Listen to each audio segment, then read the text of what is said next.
एक जंगल में तालाब के किनारे एक बूढ़ा हंस रहता था। वह इतना बूढ़ा था कि अपना खुद का खाने का इंतजाम भी नहीं कर सकता था। मछलियाँ उसके पास आती पर बूढ़ा हंस उसे पकड़ने में असमर्थ रहता था। एक दिन उसे बहुत जोरों से भूख लगी थी। वह तालाब के किनारे आंसू बहा रहा था। उतने में ही एक केकड़ा उसके सामने आया और पूछने लगा, हंस काका, आप क्यों रो रहे हो और आपको क्या हुआ?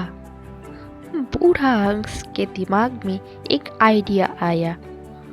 बूढ़ा हंस दुख भरी आवाज में कहने लगा, क्या तुम इस तालाब के भविष्य के बारे में कुछ नहीं जानते?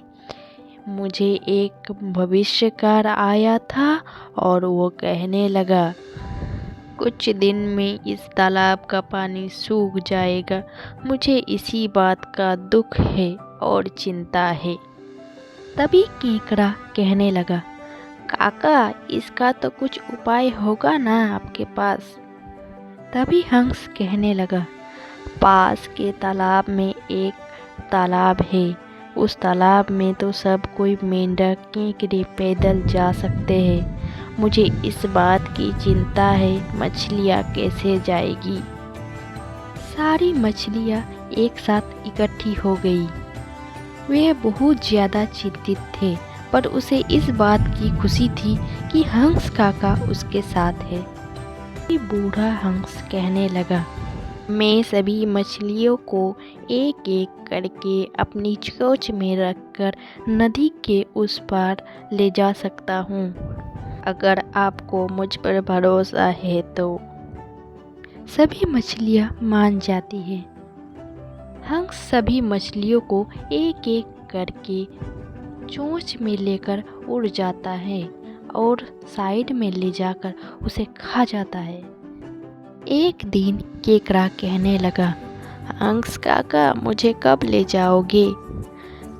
तभी हंस सोचने लगा, रोज रोज ये मछलियाँ खाकर तो मैं तंग हो चुका हूँ। चलो आज कुछ नया ट्राई किया जाए।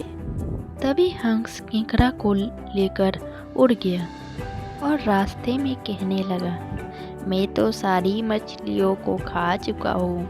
आज केकड़ा भाई, आज मैं तुझे खा जाऊंगा। तभी केकड़ा सोचने लगा और चटाक से उसकी गर्दन को पकड़ ली और दबोच लिया और कहने लगा, चलो मुझे अपनी पुरानी नदी पर छोड़ दो, नहीं तो मैं तुझे गला दबाकर मार दूंगा। केकड़ा अपनी सारी बातें सारे दोस्तों को बता दिया। तभी मगरमच्छ गुस्से में आकर उसे खा गया। इस प्रकार बूढ़ा हंस मर गया। तो बच्चों, इस कहानी से हमें यही शिक्षा मिलती है कि हमें लालच नहीं करना चाहिए। तो मेरे चैनल को लाइक कीजिए, सब्सक्राइब कीजिए और शेयर कीजिए। Thank you.